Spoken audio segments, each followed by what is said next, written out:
で、この福袋先っぱでなんか、電気製品とかいろいろ入ってるらしいんだけど、ゲームとかタブレットとか。この小さい子に入ってるわけないよな、絶対。で、5点。なんだこれ。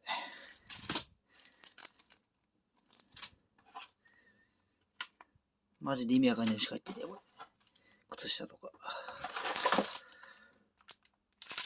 れなんだこれ。これで先っぱ。マジありねえや。これマジ詐欺だな。絶対買わない方がいいぞ、楽天で。以上。